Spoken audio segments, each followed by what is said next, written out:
On aurait pu parler de réalisateurs comme Steven Spielberg, George Lucas, Martin Scorsese, Quentin Tarantino ou d'autres grands dinosaures du cinéma. Même si certains sont restés des incontournables, tout a été dit sur eux. Quand j'étais au lycée, un jeune talent est sorti du lot. C'était en 2004 que j'ai découvert ce réalisateur-acteur dans Garden State. Ce n'est pas lui qui révolutionnera le cinéma, loin de là, mais pourtant cette histoire me parlera beaucoup, au point d'en être inspirant dans la vie de tous les jours.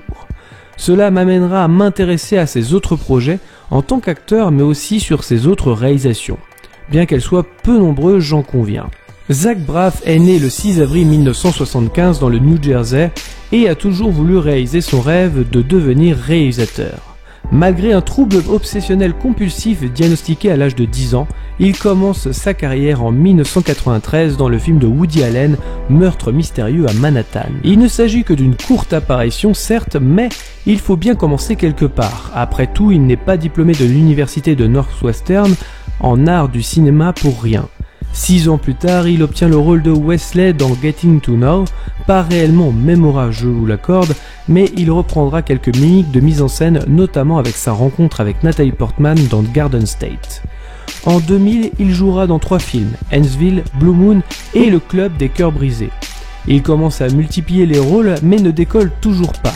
Son but étant d'être un réalisateur, mais en 2001, quelqu'un va lui faire confiance, quelqu'un qui va changer sa vie et sa carrière, à savoir Bill Lawrence.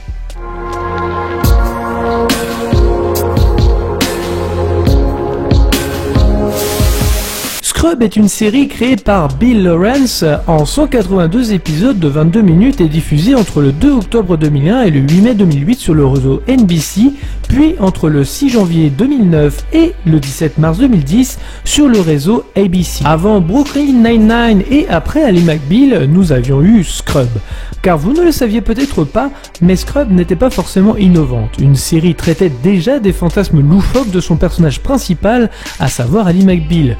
Trentenaire célibataire endurci, Calista Flockhart explorait déjà les fantasmes farfelus de l'absurde de 1997 à 2002 dans un monde réaliste sur toile de fond d'un cabinet d'avocats.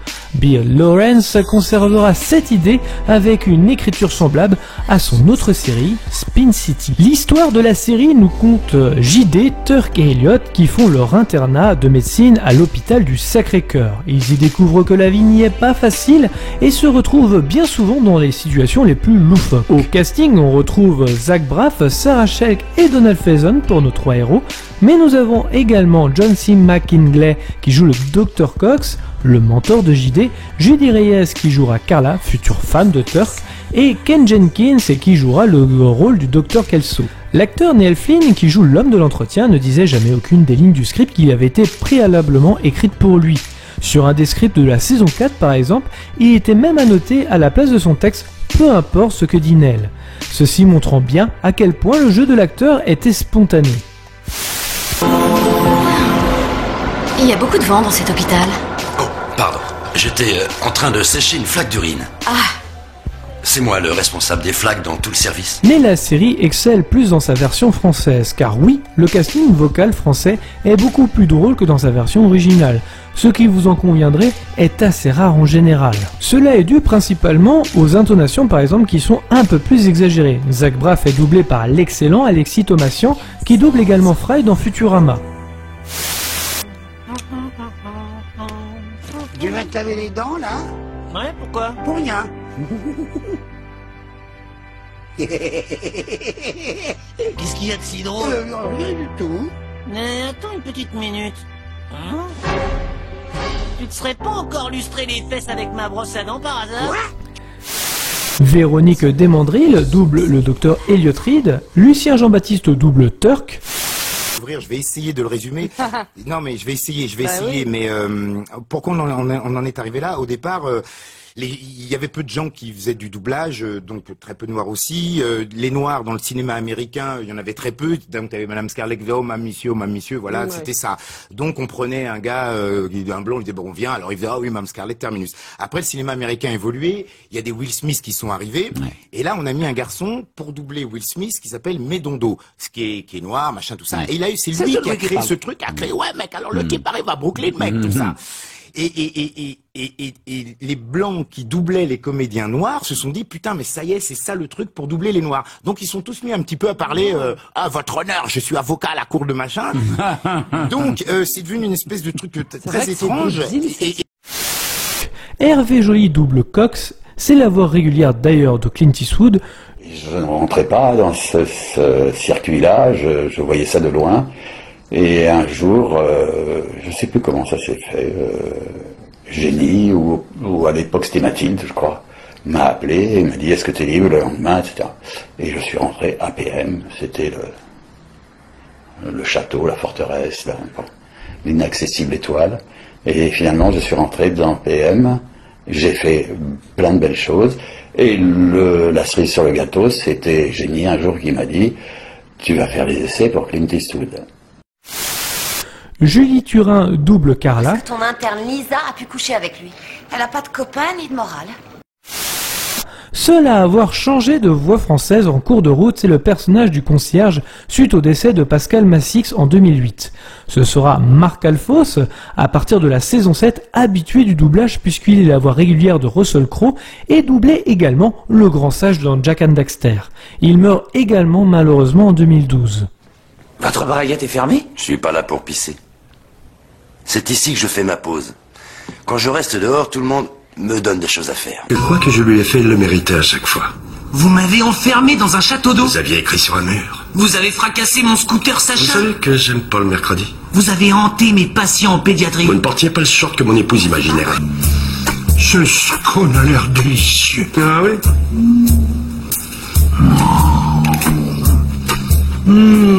Tout à l'heure, on devrait faire l'amour. Et comment tu vas de cette image à cette pensée?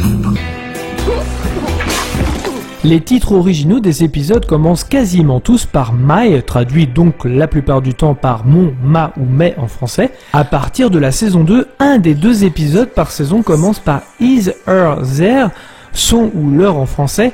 Dans ces épisodes, ce n'est plus donc JD qui narre l'histoire, mais un autre des personnages de la série, Dr. Cox, Turk, Elliot, Carla, le concierge ou encore le Dr. Kelso. Dans l'épisode intitulé Their Story, dans la saison 6 épisode 17, leur histoire, ce sont à la fois Ted, Todd et Jordan qui prennent la parole. Dans Their Story 2, la saison 8 épisode 12, ma promotion, ce sont 3 internes qui narre l'histoire.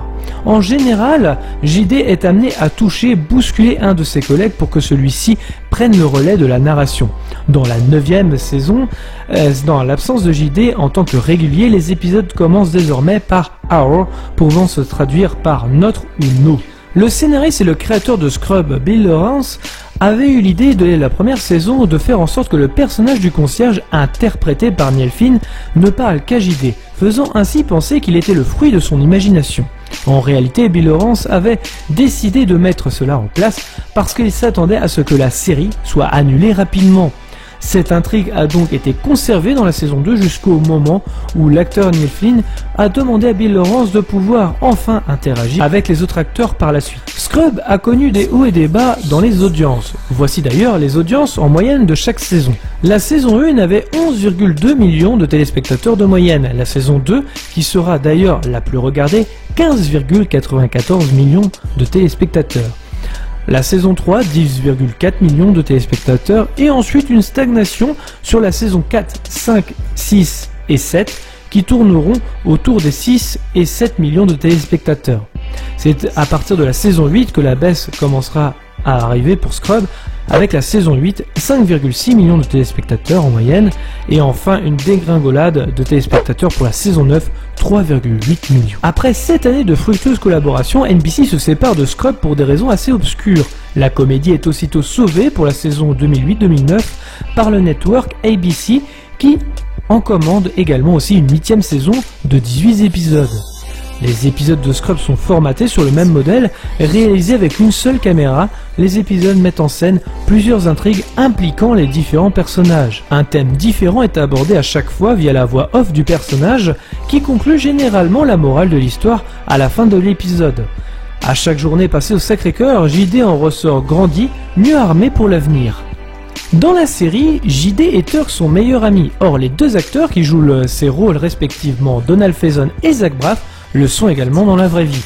Baxter, le chien du Dr Kelso, est le vrai chien de celui-ci qui incarne le rôle de Kelso, c'est-à-dire Ken Jenkins. Si le Dr Cox surnomme très souvent JD par des noms de filles, c'est parce que John C. McKinley, Dr Cox, appelait ainsi Zach Braff, ce qui a donné l'idée au réalisateur. Des noms de filles, comment ça? Sandy, Rhonda, Sandra, Marie, Joséphine, Paprenelle, Françoise, Viviane, Artins, Brigitte, Gertrude, Pétronie, Gustavine, Shakira, Denise, Rosanne, Joséphine, Gertrude, Ginette, non, Suzanne, Madeleine, j'ai pas fait encore. Madeleine, bonjour. Belinda, Nancy, Wilma, Stéphanie et Rolf Flynn, Betty, Gwendoline, Henriette, Laurence, Germaine, Madeleine, Britney, Pink, Polly, Valérie, Josiane, Suzanne, Sheila, Julie, Loli, Stéphanie, Mélanie et tutti quanti. Retour sur une série culte, une série qui commença en 2001 mettant en scène des docteurs complètement délirants. C'est une série qui va traiter de l'absurde de la meilleure façon possible car on n'oublie pas non plus que c'est une série réaliste. Certes on joue également sur les clichés mais c'est souvent pour dénoncer. Nous sommes dans le monde hospitalier des États-Unis et forcément on est loin d'être au pays des bisounours. L'absurde de la série va créer des fantasmes ou rêves dans la tête de nos personnages, car ils ont beau être docteurs ou internes, ils restent humains. Cependant il arrive que la série soit tellement drôle que le retour à la réalité peut parfois être brutal. Et quand la réalité apparaît et la pensée morale nous est dictée, on peut parfois malheureusement passer du rire aux larmes. Je veux que tu te pardonnes à toi-même et que tu arrêtes de culpabiliser. Quand t'as une idée en tête. Ouais. D'accord. Bon. Alors où est ton appareil? Tu vas nous faire des photos? Des photos de quoi? Tu sais, la douzaine de bébés couverts de chocolat, les personnes qui chantent joyeux anniversaire à un gamin qu'ils n'ont jamais vu, toute la routine. Vous ne voyez pas où on est? Your name is the splinter inside me while I wait.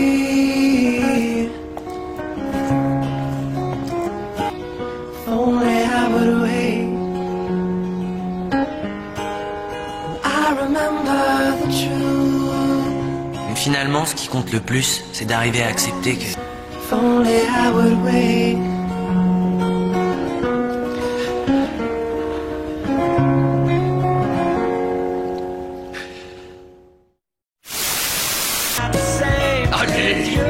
Allez, on dégage.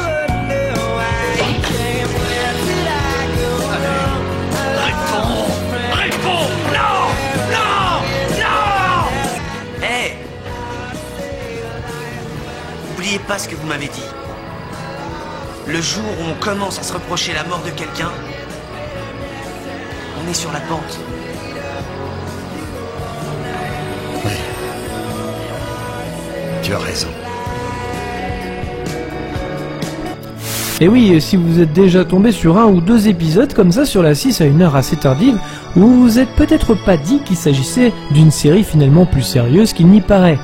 Donc oui, des épisodes qui ont une morale à chaque fois, qui nous apprennent des choses sur la vie, la mort, le couple, l'amitié, l'amour, le pardon, la confiance en soi, la peur, la volonté, la force d'avancer, l'échec, la relève, la dépression, la colère, l'attention, les valeurs humaines, sauver une vie, l'égalité, et j'en oublie sûrement car la série compte tout de même 8 saisons, ou 8, mais j'y reviendrai plus tard. La série n'oublie pas de dénoncer le système de santé américaine et ça arrive assez souvent et même très tôt dans la série, car dès la saison 1 et 2, on y a droit. L'égalité des chances de finir en traitement expérimental malgré que les assurances ne les couvrent pas est un parfait exemple. Et cette dénonciation est présente tout au long de la série et parfois cette morale que j'évoquais s'inscrit aussi dans cette démonstration.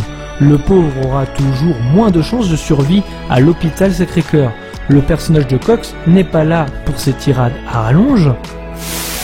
Écoute, le pire qui puisse t'arriver, c'est de tuer un mec et que ça te hante le restant de tes jours. Mais ça, c'est vraiment le pire qui puisse t'arriver. C'est Bill Pavis. Les infirmières feront tout le travail puisque toi, t'as encore la trouille, ce qui te permet de te couvrir sur tous les fronts. Et si tu as vraiment un cas trop difficile... Vous téléphone? Non, t'as qu'à retourner te cacher dans ton placard. Ouais, super. Ou le docteur Cox? Entre nous, ça fonctionne bien. Je suis un peu son protégé. On a les résultats de recherche de toxines. Fait, recopier, enregistrer. Je regrette, mon vieux. En ce moment, je suis à court de médailles. Pneumonie multilobée à 31 ans. Il fume combien de paquets par jour? Je n'en sais rien. Tu te rends compte, bien sûr, que c'est ton attention aux détails qui m'impressionne le plus. Combien de paquets par jour, mon garçon? Oh, un demi-paquet? Pardon. C'est ma faute. Je repose la question. Combien de paquets par jour? En vrai? Une douzaine. Vous savez plus où vous en êtes maintenant, hein? 2 ou 3 paquets. Bon, à toi, je t'écoute. Oh, moi je fume pas alors. 0 paquet. Docteur Cox, j'ai reçu les résultats du scanner de Will. Il n'y a pas de cancer. Alors, qu'est-ce que je lui dis? Je commencerai par ça. Oui, ce qu'il y a, c'est qu'il est sur la mauvaise pente. On peut peut-être lui parler tous les deux. Quand on est en symbiose avec son mentor, on déchiffre sa pensée derrière ses mots. Fais ce que tu voudras. Signifie, bonne idée. Je suis vraiment surpris que tu n'aies pas fait d'erreur aujourd'hui. Signifie, bravo mon garçon, en progrès. Ne me touche jamais. Signifie, ne me touche jamais. Docteur Cox, je sais que je vous embête, mais je crois que je commence à savoir parler aux patients. C'est pour ça que je voulais être médecin, non? Non? J'ai entendu, je sais que je vous embête, mais ensuite, j'ai pas compris. Docteur Cox, à propos de... Pas maintenant. J'ai 10 minutes de pause, je vais voir mon feuilleton. Popeye, si jamais tu avais le culot de changer de chaîne, je te jure que je te suture les mains ensemble.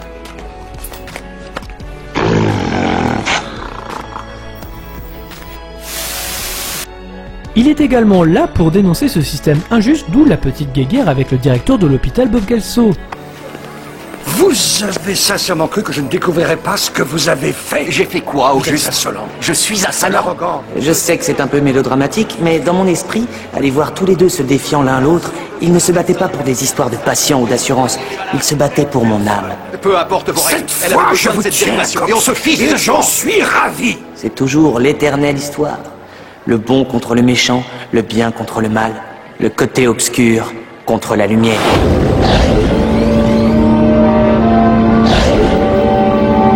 Toute ma vie, j'ai attendu ce moment.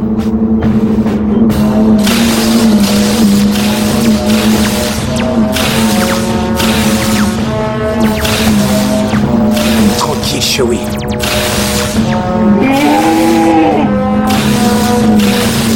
Je vais vous apprendre à respecter cette institution. J'espère que tu en tireras les leçons.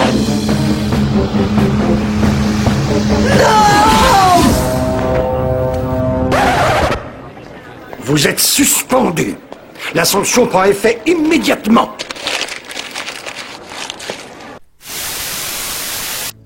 Ce n'est pas non plus pour rien que la phrase la plus célèbre de Bob Kelso, c'est « Jeune homme, qu'est-ce qui a 2 pouces et qui s'en tape? Bob Kelso. » Même si ce personnage est une figure de l'administration de l'hôpital, il en demeure pas moins attachant pour autant au fil des saisons.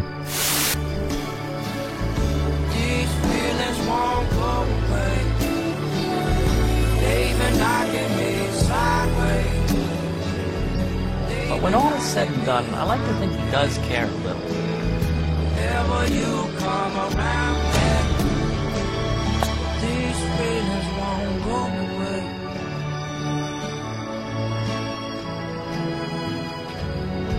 Even if he's too proud to show it.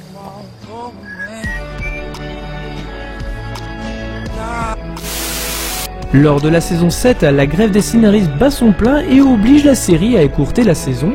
L'annonce des producteurs ne se fait pas attendre, la saison 8 sera bien la dernière, et il faut avouer que le final en vaut la chandelle, montrant l'avenir des personnages.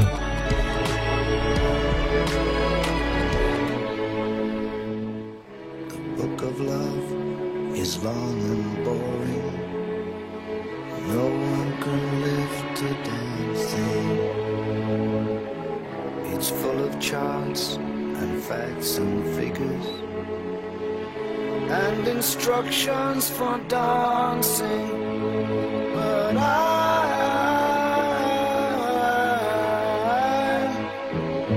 love it when you read to me, and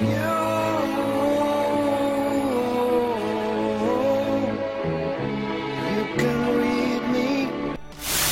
La série se conclut donc sur cela, cependant ABC comprend que les fans ne sont pas contents et entendent de vouloir continuer la série.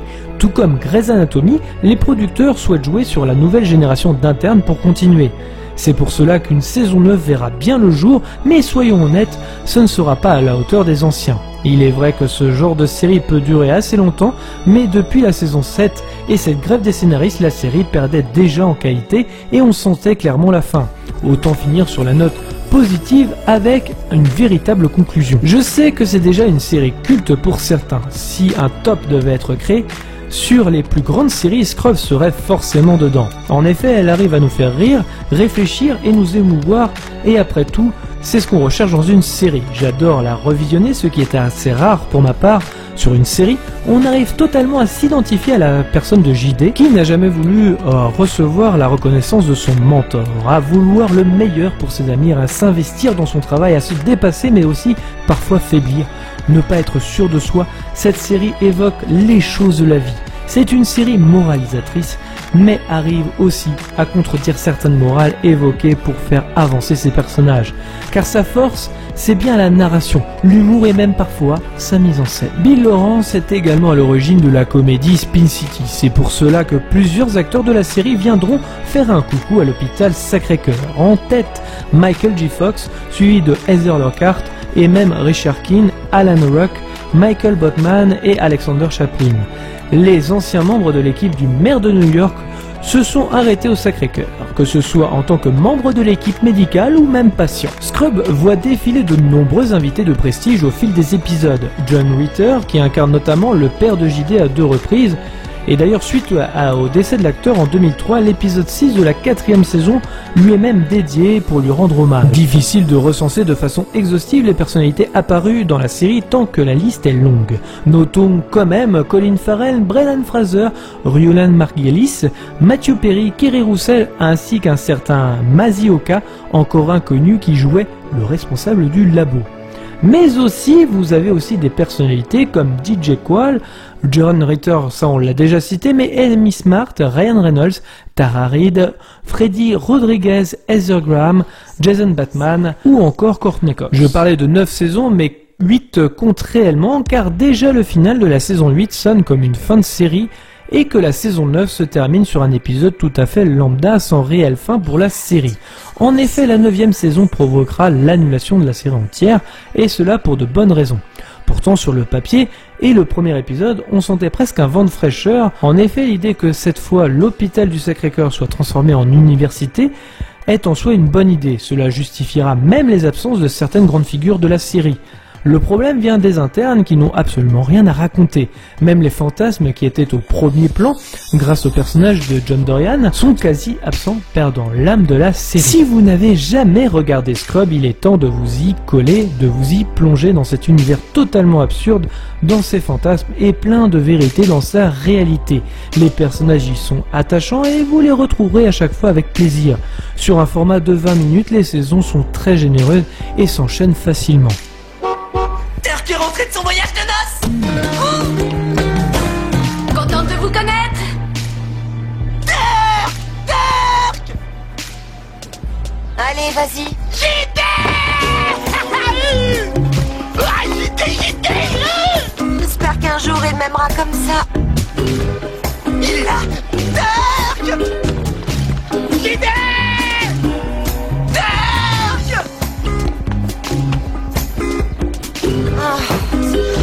Dirk. JD. JD. Dirk. Bouge pas de là. Oh, je suis tellement content. Oh, comment c'est possible? Sur le toit! Sur le toit! Oh, à partir de maintenant, on appelle celui-là le toit A! Compris!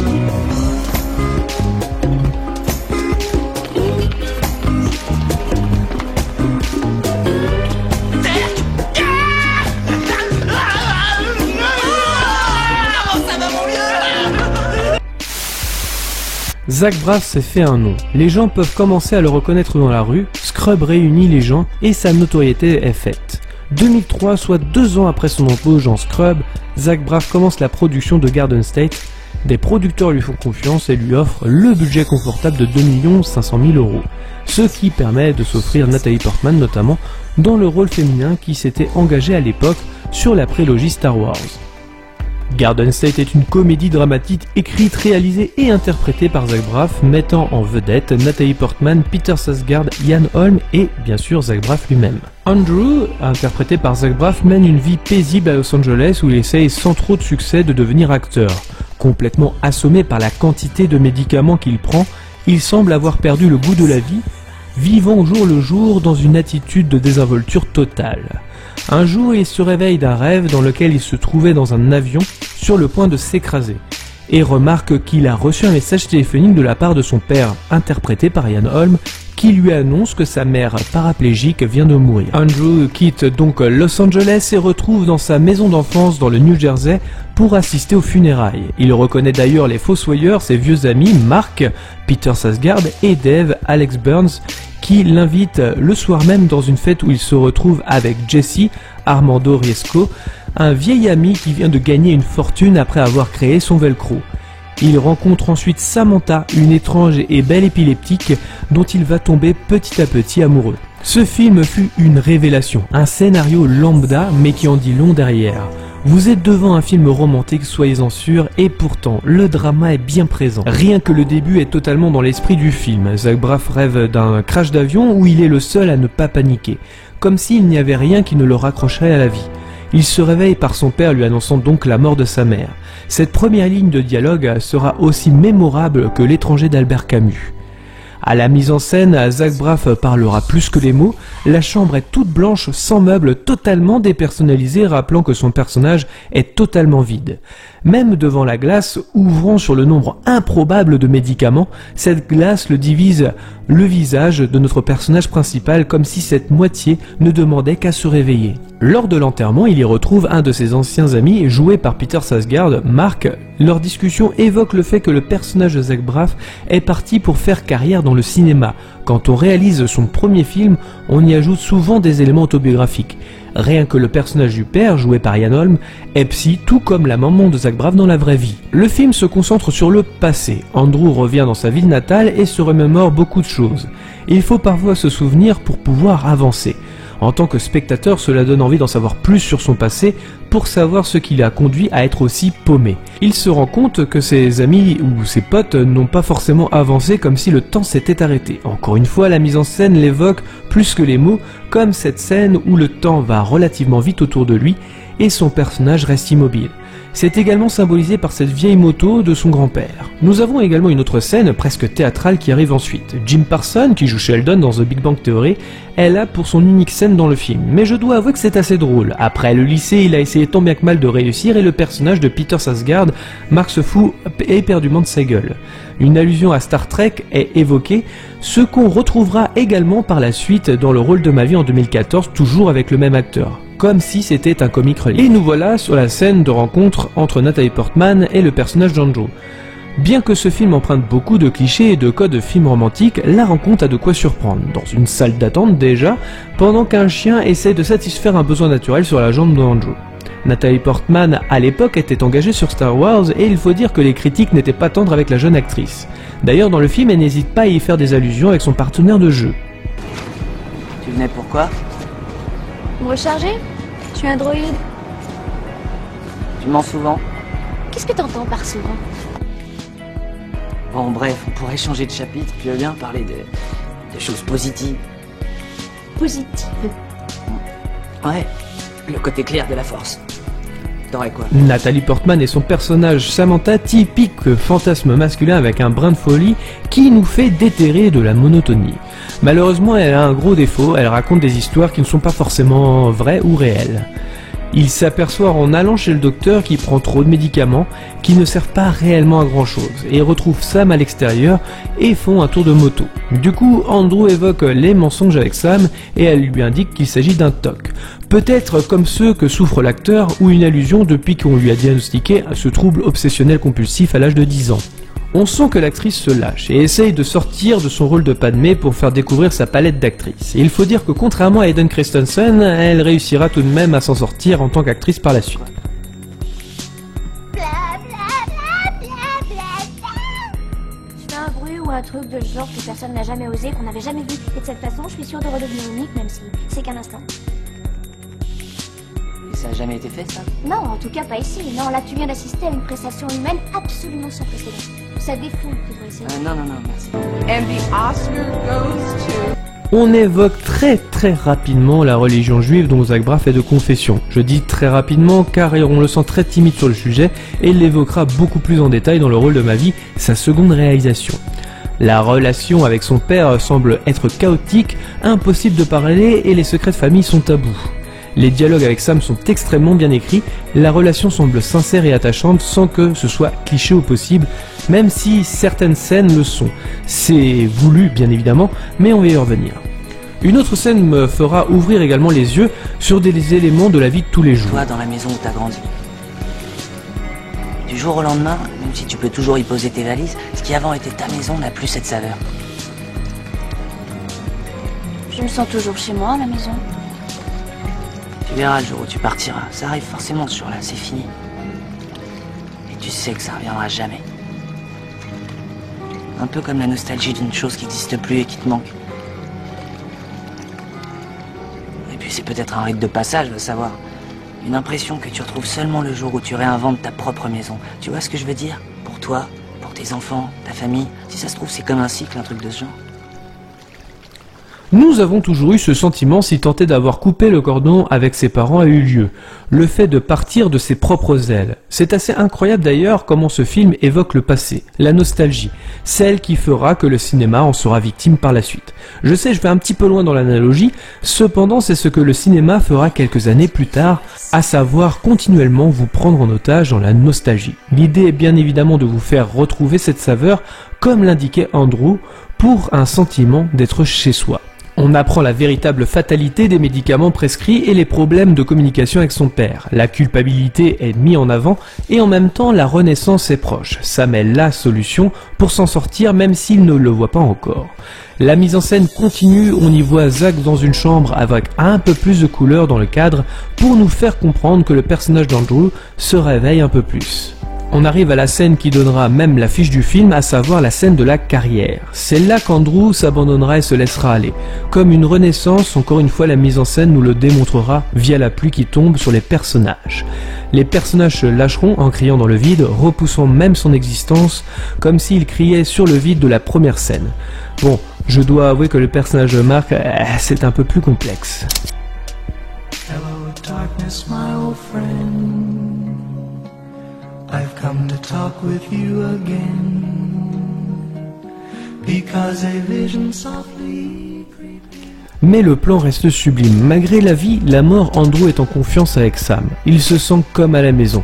Cette odeur qu'il a oubliée, celle où on se sent bien.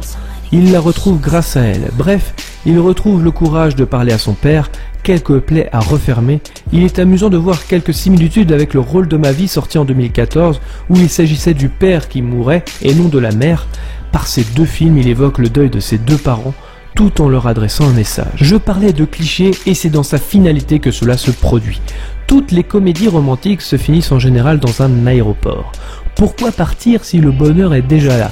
C'est ainsi que se conclut le film.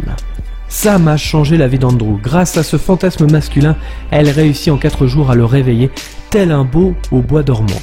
C'est pour cela que j'aime ce film, et qu'il est si inspirant. Notre égoïsme ne voit pas ce qu'on a sous les yeux. Il finit là où il a commencé, à savoir dans un avion. Et après tout, c'est peut-être même un signe dès le début du film. Celui où s'il rentre, il se crachera à nouveau.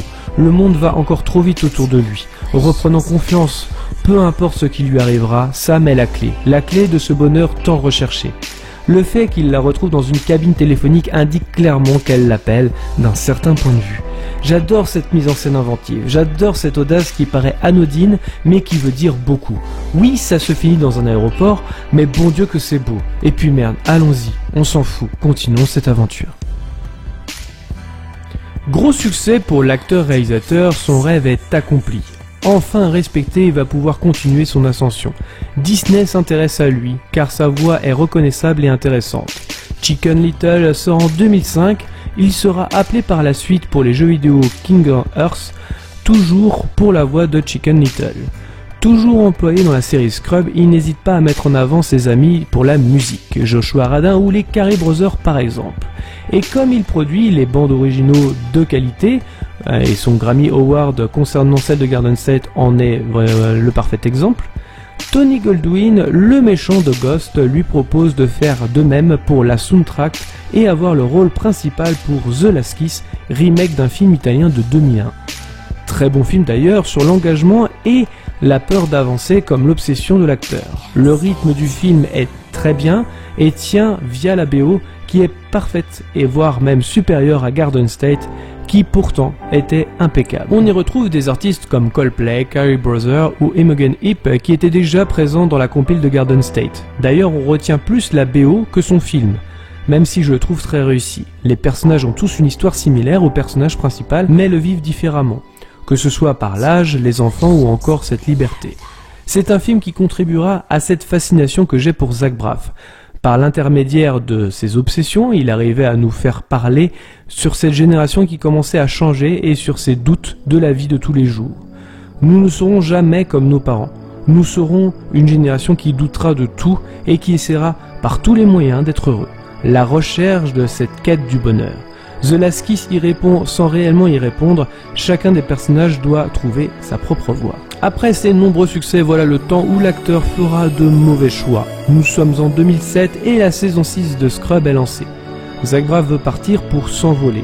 Avec un cachet un peu plus important, Zach décide de rester, mais un autre choix fera qu'il réfléchira à ne pas partir tout de suite. En 2007, il est aux côtés de Jason Bateman et Amanda Pitt pour Mon ex et moi, qui fera un four au cinéma. Il enchaînera d'ailleurs les bides de 2007 à 2010. D'ailleurs, 2010, c'est l'arrêt de Scrubs, sa volonté d'être libre va peut-être payer. Sam Raimi l'engage dans le monde fantastique d'Oz que tout le monde a malheureusement déjà oublié car trop codifié par les producteurs d'Hollywood.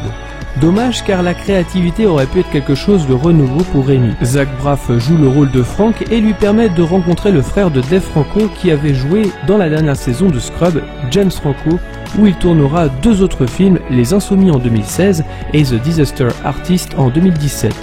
Au moment où sort Le Monde Fantastique d'Oz en 2013, Zach Braff écrit avec son frère déjà son 2e long métrage, Le Rôle de ma vie.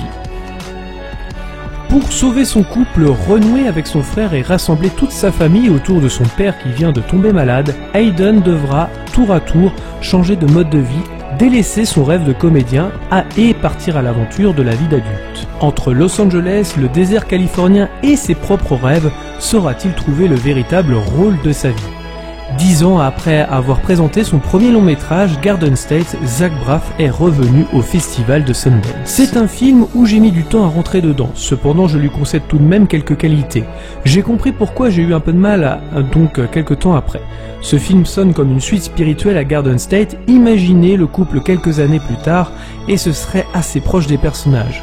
Bon, je vous accorde que Kate Hudson semble être moins délirante que le personnage de Natalie Portman. Au casting, on y retrouve Joey King, qui jouait dans The Dark Knight Rises, Crazy Stupid Love ou Conjuring, Kate Hudson, qui a joué dernièrement dans Deepwater Horizon, et Mandy Patinkin, qui jouait dans Homeland. Et vous aurez également Josh Gad. Les dialogues restent assez faciles, cependant l'histoire reste tout de même intéressante et m'a beaucoup touché. Assumer son rôle de père lorsque celui-ci est sur le point de partir, savoir si on a fait la fierté de son paternel avant qu'il ne meure, la question également aussi de la religion, tous ces thèmes y sont. C'est écrit presque de façon théâtrale concernant les dialogues. De confession juive, Zach Braff l'évoque pour la première fois. Tout ce qu'il y a de stupide, mais aussi tout ce qu'il y a de plus beau dans cette religion nous est ainsi évoqué.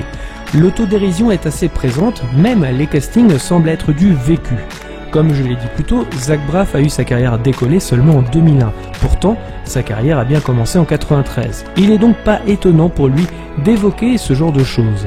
La scène où il joue avec son ami, Jim Parsons, qui joue également aussi dans Garden State, est assez dénuée de sens où il participe à un casting pour un rôle afro-américain. La vie d'Hayden part en lambeaux. Là aussi, on sent presque une autobiographie de Zach Braff. Après tout, l'acteur est presque absent du paysage du cinéma depuis l'arrêt de Scrubs.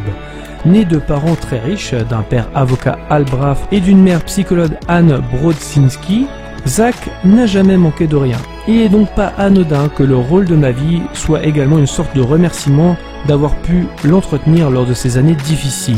L'idée du film est qu'il doit reprendre sa vie en main et faire face sans l'aide de son paternel malgré la reconnaissance de ce dernier. Cependant, son personnage semble égoïste, obsédé par l'idée de percer, il en oublie même d'être un père, voire même d'un mari. On parle également des problèmes de couple, qui de la mère et du père sacrifie le plus de choses, la confiance en soi, la peur, la mort, la quête du bonheur, tant de sujets qui peuvent traduire une crise de la trentaine. Alors que Garden State et Lasky évoquaient l'engagement et la crise de la vingtaine, ce film évoque les soucis que l'on a 10 ans après. Côté réalisation, la photographie est un cran au-dessus de Garden State, mais question mise en scène, on est un cran en dessous. Question direction d'acteur, c'est un gros coup de cœur, Joey King est sublime dans son rôle et n'hésite pas à se raser le crâne une seconde fois après The Dark Knight Rises. Bon, dites-vous qu'elle recommencera en 2019 avec un film qui est produit par Hulu, The Hack. Kat Hudson est également impeccable. Que dire de l'excellent Mandy Patinkin qui, contrairement au personnage de Ian Holm, ici est plus dans la communication et essaye de faire ouvrir les yeux à son fils. La bande originale, quant à elle, est en dessous de Garden State. On y retrouve les Chines, également Coldplay, encore une fois, sauf que cette fois-ci, ces musiques ont été écrites après que le film ait été visionné. Radical Face et Gary Jules sont également dans cette soundtrack, beaucoup moins marquante et timide, la BO est tout de même en adéquation avec le long métrage. Le budget du film beaucoup plus confortable que Garden State, je rappelle qu'il était de 2 500 000 $, ici on est sur du 6 millions de $, et Zach Braff ainsi que son frère Adam J. Braff, en plus du scénario, seront également à la production pour une totale indépendance. En 2013, Zach Braff lance sa campagne de levée de fonds sur Kickstarter pour lever 2 millions de $ pour financer ce film sur les 6 millions que le film coûtera. Ces 2 millions sont atteints en 3 jours, preuve que la notoriété de Zach Braff est toujours présente et la finalité de cette campagne sera de 3 millions de $, soit la moitié du budget du film. J'aime l'idée d'emmener ses enfants en road trip pour leur raconter l'histoire de leur père mais aussi de leur grand-père financé grâce à un pot à gros mots. Il reprend également l'idée de l'eau. C'était la pluie dans Garden State pour symboliser l'éveil de son personnage principal, mais dans le rôle de ma vie, c'est l'océan et la piscine symbolisant la renaissance des personnages comme un baptême de vie et affronter ses plus grandes peurs.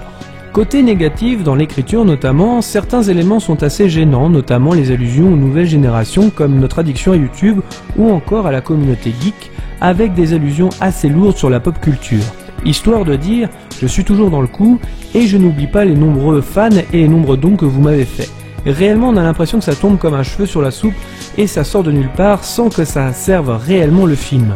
Enfin merde putain, on a quand même le patron de Sarah qui cite le Roi Lion lorsqu'elle évoque les harcèlements sexuels contre un de ses collègues. Bref, c'est assez maladroit sur l'écriture et sur beaucoup d'aspects. Après, pour le reste, on s'attache quand même au personnage et dans sa finalité, on passe un très bon moment. On est sur du feel-good movie malgré son sujet, le deuil, mais aussi l'héritage que l'on transmet. L'écriture reste simple, mais encore une fois, dans la démarche, c'est tout à fait sincère et c'est plein de vérité. Braquage à l'ancienne, ou Going in Style en anglais, est une comédie policière américaine réalisée par Zach Braff, sortie en 2017. Il s'agit d'un remake du film Going in Style de Martin Brest, sorti en 1979. Et contrairement aux autres films de Zach Braff, il n'est pas à l'écriture, et c'est bien une commande de Warner Bros. Pour Willie, Joe et Al, 3 amis octogénaires ou presque, la retraite c'est du passé. Quand ils apprennent que leurs pensions sont parties en fumée, ils décident de passer à l'action. Bousculant leurs propres principes, ils tentent l'impensable, braquer la banque qui les a ruinés. Garden State était sur cette génération un peu paumée qui commençait la vie active. Après, il y a eu le rôle de ma vie sur une autre génération, celle de la famille et les trentenaires. Braquage à l'ancienne sera plus sociétal que ses précédentes réalisations, tout en parlant d'une autre génération que cette fois-ci Zach Braff n'a pas encore connue. Cette génération n'est pas beaucoup mise en avant au cinéma, surtout aux États-Unis. Ce long métrage traite ces octogénaires avec un grand respect et leur donne leur vision pour faire passer un message. C'est sur ce point que le film peut se différencier malgré cette simplicité et son déjà-vu. En effet, beaucoup de situations nous montrent les regards des autres générations face à la leur. Mis à part la famille, la société semble les oublier, pire encore les mépriser. 3 personnages en font les frais. Il y a le personnage joué par Michael Caine, Joe, qui avec des taux variables n'arrive plus à payer sa maison. Le banquier lui a vendu un prêt qui était vraiment risqué et la scène montre le mépris total, à savoir que Joe est traité comme un numéro de compte. On traite plus de l'humain, mais du profit, sans se soucier des conséquences. Le second personnage, joué par Morgan Freeman, Willie, est tout en bas d'une liste d'attente pour un nouvel organe. Le monde de l'hôpital est assez similaire, le mépris est moins prononcé certes, mais on reste sur les mêmes thèmes. L'assurance et les revenus ne permettent pas d'être en haut de la liste. Pour Alan Arkin, son personnage Albert sera dans cette révolution comme ses camarades quand il apprendra qu'il n'aura plus le droit à sa pension de retraite vu que l'entreprise dans laquelle il a travaillé va se délocaliser. Finalement, le braquage n'est que la solution dans le film et sera le côté divertissant pour finalement être plus anecdotique qu'autre chose. L'intérêt du film est de dénoncer les problématiques des retraites et du mépris des institutions. Il y a parfois des caricatures, notamment sur les banquiers, cependant c'est parfois par la caricature qu'on dénonce le plus de choses tout en se rappelant du message initial. Et là nous en venons au point faible du film, trop simple et manquant parfois d'ambition dans la réalisation. Garden State était une exception sur certains plans, mais le projet restait le plus personnel. On imaginait beaucoup mieux vu les sujets traités, car cela ne manque pas de fond, bien au contraire. Même dans l'écriture, cela peine un peu, on sent venir les choses assez distinctement et c'est dommage. Le trio fonctionne parfaitement, et ce n'est pas une surprise vu les CV des garçons. C'est dingue comme ça sonne juste sur l'ensemble des scènes. Si on regarde bien la filmographie de Zach Braff, on ne peut pas lui enlever cela, il sait très bien diriger ses acteurs, notamment la petite Joey King qui fait encore une apparition après Wish I Was Here ou Le rôle de ma vie en 2014. Braquage à l'ancienne est un bon film sociétal, mais trop peu original pour être marquant. Le braquage reste assez anecdotique et aseptisé avec un plan des plus banals au monde. Le long métrage reste intéressant, mais trop classique dans son ensemble et manquant trop d'ambition sur sa réalisation. D'ailleurs, les critiques sont assez mitigées, que ce soit en France ou du côté américain. Malgré cela, Zach Braff prouve tout de même qu'il peut réaliser un film de commande, de la part en tout cas de Warner Bros. Le film engrangera 86 millions de dollars dans le monde pour un budget de 25 millions. Après le succès mitigé de Braquage à l'ancienne et Le rôle de ma vie, Zach Braff se dit peut-être que le succès peut revenir avec la télé, où Scrub lui a donné le pouvoir de s'éclater et donner cours à ses envies. Il développe alors donc sa série Alex Inc., où il joue le rôle d'Alex Schumann, un brillant journaliste de radio, marié et père de famille. Pourtant, il s'apprête à quitter son job pour lancer sa propre entreprise. Mais il découvre rapidement que les choses sont plus difficiles à concrétiser qu'il ne le pensait. Alors, c'est un échec encore, cette décennie n'est finalement pas celle de Zach Braff, la série sera rapidement annulée en 2018. Malgré ces échecs, j'ai à cœur de voir le potentiel de Zach Braff car oui, cette décennie m'a déçu de ce qu'il pouvait faire. Pourtant, des signes pointaient déjà le bout de son nez avant 2010 car après Garden State, Scrub et The Last Kiss, Zach Braff n'arrivait pas non plus à se renouveler. Si je jouais par exemple l'avocat du diable, je vous dirais qu'il a changé juste les pistes de sa bande originale de Garden State pour faire celle de The Last Kiss, afin de donner un peu de rythme et de vie. Malgré cela, les années 2000 m'ont fait grandir grâce à ce qu'il pouvait accomplir dans Scrub, Garden State ou même dans The Last Kiss. D'une certaine manière, ces deux autres réalisations également, après tout son obsession n'est pas dénuée d'intérêt sur la volonté de ne plus être égoïste et d'accepter de s'ouvrir aux autres pour avancer dans la vie. Que ce soit d'accepter une femme totalement folle pour égayer votre vie ou vous sauver de la monotonie et l'enfermement, que ce soit avec vos amis ou collègues au travail qui vous apprennent chaque jour et qui vous font avancer dans la vie, que ce soit avec vos enfants ou votre femme pour que vous vous concentrez sur l'essentiel de votre rôle au sein d'une famille ou alors que ce soit avec vos petits-enfants si vous êtes âgés pour avancer. Tous ces films ont un message qui font tout de même réfléchir dans un sens. Après tout, c'est comme si on reprochait à Xavier Dolan son obsession pour les mères et les hommages multiples. Il paraît qu'un véritable artiste dessine toujours la même toile, mais à chaque fois des éléments diffèrent. Dans une carrière, il y a des hauts et des bas.